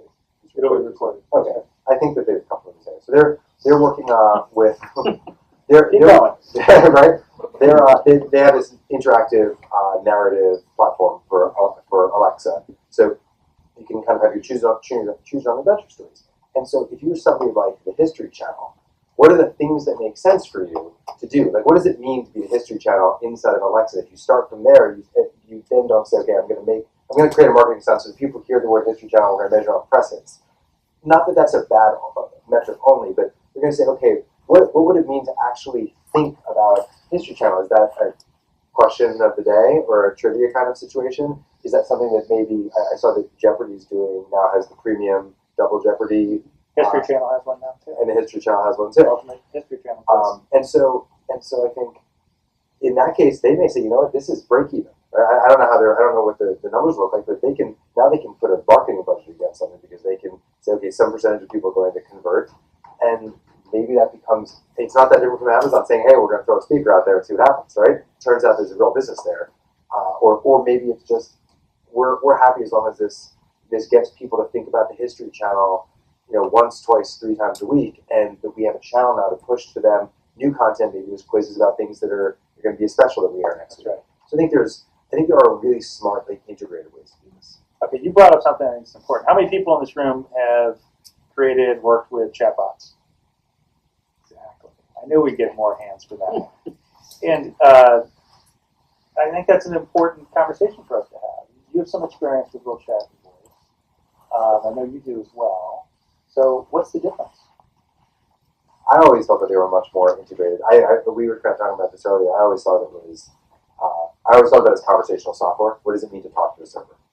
And whether talking is texting or talking is using your voice, I was just like, what's the easiest possible way to communicate with a thing and get the answer back? Whether I'm asking it, one of the things, I'll give you one example. That's fine. We have a messaging service called Poncho. It's a daily text message that tells you the weather. We started seeing that, it's on Facebook Messenger, we started seeing a lot of people record their voice and ask what the weather was and send that as a message. We're like, that's weird. And it's like, is it weird? Because it's faster to speak the question than to type in what's the weather, or do I need an umbrella? So maybe it's actually not that weird, and maybe in that case, the best experience is to ask. So that it's an interesting software design too, right? Because they didn't have a button on it that said, hey, we want to use your voice. They just started getting voice files, and all right, I guess this is just we want to do software. I think a different way to design software. But so they started getting stuff. They then made voice processing and it made response. So it turns out in that case, the most efficient communication is asking a question with your voice. You don't want to hear the answer back. You want to just see the answer. So you ask with your voice and response. I think it's just what the consumers want in the mode that they're using. What do you think about it? I think at a high level, I think you're definitely right. I think if we are talking about pure text, when I text about when I use words, I don't want to say anything what it is, right? So I think there is definitely, also I can go back and forth, for a long time texting. I probably don't want to do that with voice. There are nuances and differences there, but at the high level, I think it is a conversation. I think there definitely are common rules between them, but there are, I'd say, at UI level, there are differences that are not there. You do? What's an example? You don't type a full sentence. Say taxi. You should know that I want taxi. Whereas I'll say, hey, get me an Uber. I don't say Uber. Right? So it's just texting, and I look at my son texting with his buddies. I don't understand that language at all. Right? They use emojis and they use all kinds of things. LOL is, it's 2005, right? But it's a different kind of interaction, and you are very parsimonial when you're texting with people. Not to use for sentences, you don't use syntax. You don't care too much about spelling, perhaps. You expect us to know, right? But I am not an avid user of texting, so I am speaking out of place, probably. That's interesting. Good. Do you have an opinion on this? And chatbots, not so much. But I will say that I look at the world through I hear the world through audio, and then the fact that screens come into play with these smart speakers, I think that's awesome. I love what you're doing at Meetup, by the way. It's cool. Like what you're saying about the recipe recipes and seeing them. But then, like, when you're chopping tomatoes and you're like, what was that? You know, like, so you're going to go to voice because you can't look at the screen at that moment. And the fact that you can go back and forth. I have no idea if that has anything to do with chatbots, but I was trying to follow along with the texting and the chat.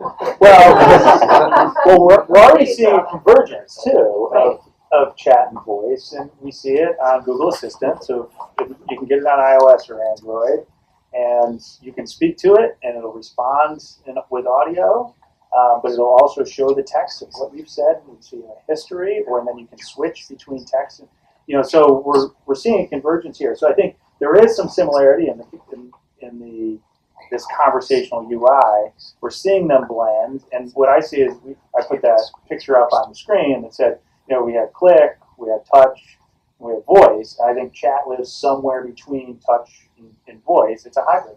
I wondered, like, if not to belabor this, I was trying to think of an example of when I ask something, a question that I wouldn't speak normally to. When we used to type something into Google, it was like, where can I find a Chinese restaurant in the West Village, right? And then eventually Google trained us to say Chinese restaurant in the West Village, right? And like no other words. That's a great point. So I wonder, the only example I can think of for voice is when I tell Alexa, when I tell a human being I want to turn the volume down, I would say, will you please turn the volume down? And it's like, Alexa, volume down. Yes. And it is trained me because it's... I feel kind of bad when I do that. I do too. Maybe I think the point is maybe this is transient. Maybe we have habits, and then we are using those habits, and maybe as we get used with robots, we'll sort of more direct. Like maybe they're training us. To your point about when you asked that great question about privacy, and you were saying it's personal, it's an emotional thing. Like when we're talking to machines that have voices and will have personalities, and they will know us, and they will know that like I feel bad if you don't, or you know, it'll be a factor, I think. Yeah, there's a book I just want to mention, but not mine, called Wired for Speech. You should read it by a guy called Cliff Knapp, I believe. Should write, and the whole premise is that we are wired into the millions of years to when we hear speech spoken, not sound spoken, we cannot help it from our files. Right? We just smuggle in a lot of the expectations that we have, right? The rules of engaging, and maybe we will at some point say, well, this is not a human being, and so there are different rules. And maybe the new generation that's emerging, who, by the way, have no problem interrupting Alexa or asking her 10 times the same question and all that, whereas we may perhaps have reservation. I'd be curious to know if a lot of kids use Alexa, and I think they don't say like, Alexa, please put on Spotify, because it doesn't understand it, right? I'd be curious to know if those kids are like ruder in real life. And that's been one of the big threads. I don't know if you've seen that on Reddit. That's one of the big threads. Is, hey, I got this for my holiday for my kid, but he's become Reddit for him. They become less polite because they know, like you said, they can say Alexa, pizza, 34th Street. And they interrupt also. Yeah. And they don't have to say, would you please find me the recipe? Thank you. You might mention on Reddit that it could be parenting as well. Duly noted. Go ahead. I mean, for older people, like, are used to talking to machines over decades. And I think we're at a pivot point where up till now, and we started in 1960s and before, where we had to talk to computers in the language of computers. That's right. And as devices and platforms have evolved, we're still training ourselves to talk to the platform in its native language.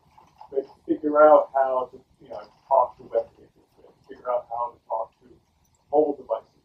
And one reason why we adapted our language to mobile devices is because they have these little tiny freaking keyboards that are a pain in the neck to type into, which is why texting became that language. We just applied play to it, which makes texting kind of fun.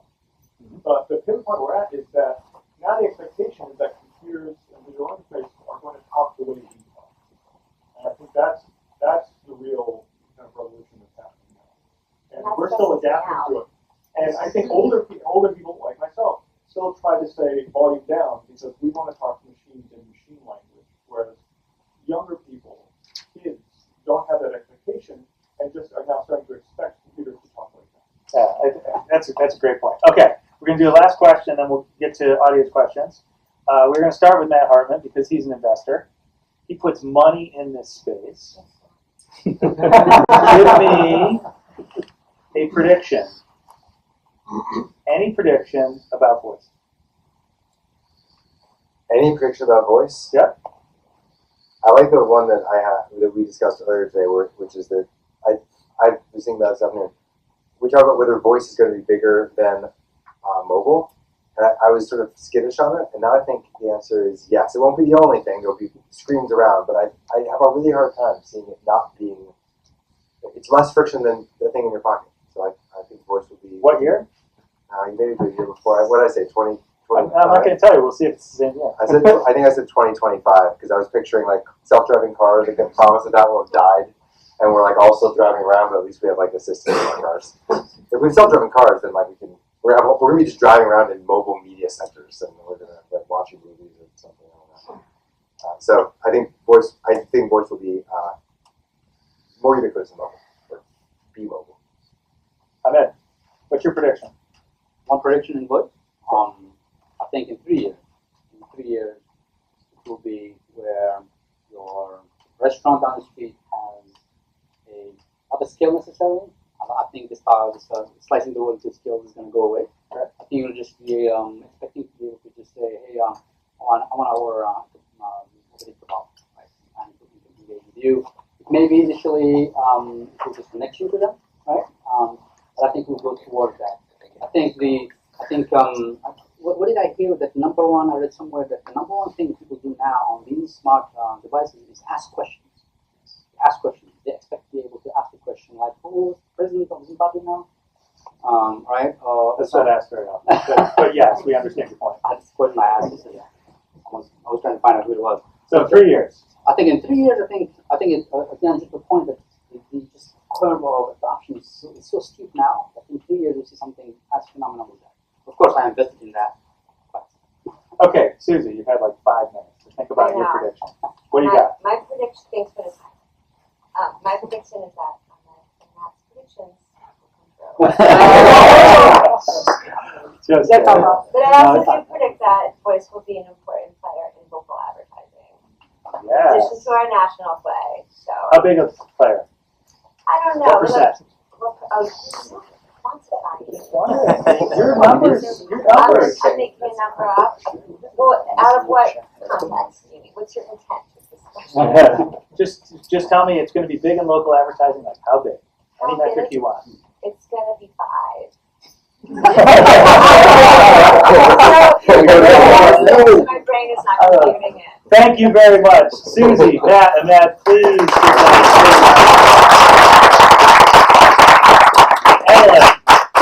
We talked earlier about bots and voice. So if a brand were coming to you and saying, okay, should I build a bot now or chatbot, or should I build voice? Which one would you recommend that they do? And then second, do you think the best voice skill is better than the best chatbot, or vice versa? I know what Ahmed's going to say. Come to Witlingo and get yourself a Sorry? Voice? You need voice. I would ask them their goal for the first question. Like, what are they trying to solve? To reach the most people, or to branding, marketing. I mean, it even depends on the company.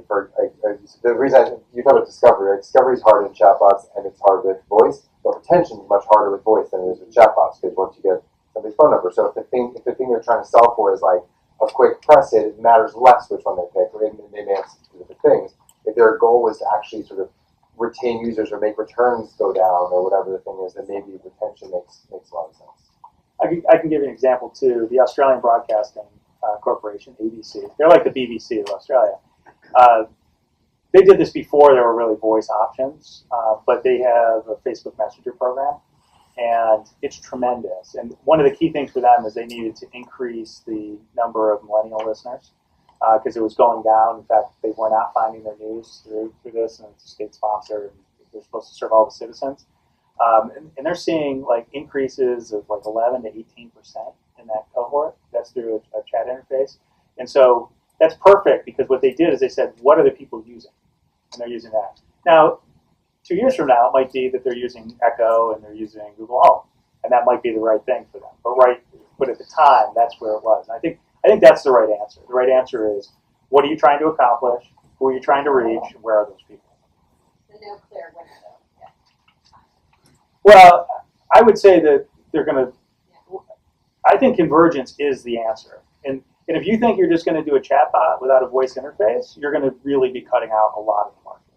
So, there are some things that are going to be predominantly chat and text-based, but there's not going to be a lot of those.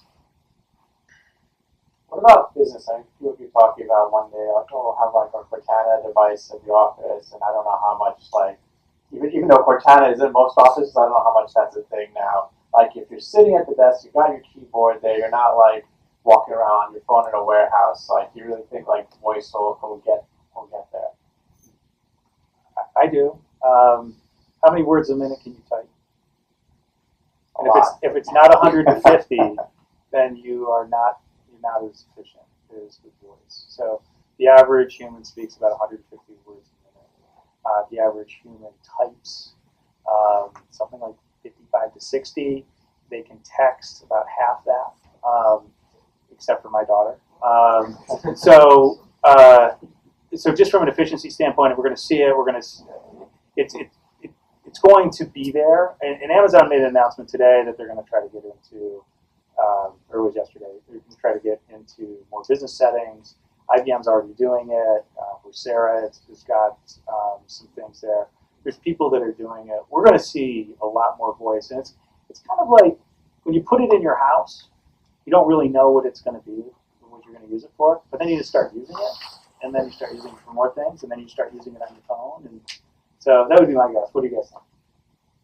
I totally agree that I know a lot of people who even use the voice input just on their phone, so I can imagine that having it work. I feel like there's going to be a different, let's just guess, a different medium that's maybe more passive that people can use at work. So maybe there's something like a conference call line that when you do that, you then have apps that's in that conference call line. Because just think of the kinds of stuff you do at work. Skype. Yeah, so like Skype having Cortana, like apps inside of there. I think there's probably something we were talking about, like if Slack had something that was internal, that could make sense. Cisco has that. Cisco does with Spark with them on it. Yeah, new monitors. Yeah. So yeah, I think to me that seems more likely the path than like everyone putting a speaker physically in the office. But also like I could imagine a totally new conferencing solution that just like coming from the side. I was thinking on average I heard it takes 7 minutes to set up a conference call. And if your conference call is 30 minutes, that's actually a really big percentage. If there was like some kind of product that just like you look at it and it's like, oh, I see who you are and I know we're talking and it connects us and it takes 5 seconds, maybe that's like a way in for a piece of hardware to do it. But I think it's going to look different. The way in is going to look different. So a lot of it you're saying is kind of like the dictation or kind of keeping track of your meeting or that side of it. I think that's where like the speech to text speed goes. But as far as like, would I have a voice as my app controller? Where like, all right, the speed I can type is different, but the speed I can use an app that's fine-tuned for what I need to do, that's a different story. You need almost like the AI behind the voice to not only blurt out a bunch of things, but actually do it. After you have like an Excel spreadsheet, instead of having to remember the keystrokes, you could just see, Alexa, what were my year-over-year sales in this sector for these people? And then I continue doing my work, and it comes back and tells me, because it knows where that's stored in the cloud, and it can do it for me. That's a great use case. I'll give you a use case I'm working on with a couple of law firms. I can't tell you the law firms until they announce. And I was surprised when they asked for it because I didn't expect to want to. But in these two law firms, they have a bunch, like 80%. There are like a bunch of questions that are asked all the time. Did any lawyer work with this judge? Right? They have like some questions that keep asking.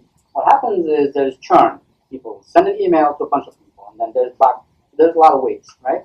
These questions have an answer, right? And so they're thinking of putting an answer in every office, and the office is 40 people, and they have space, they have private space, so you won't have them in queue. But what do you have? So I think the scenario where you have the privacy, and there's a bunch of questions that people are asking over and over again, I think you'll have that. And since it's a law firm and they have money, they can afford it. So all those can converge towards these use cases. But I think, again, I have no idea what's going to happen in the world unless I talk into it. With this use case, I will never have thought of it unless it can emerge towards it. Right?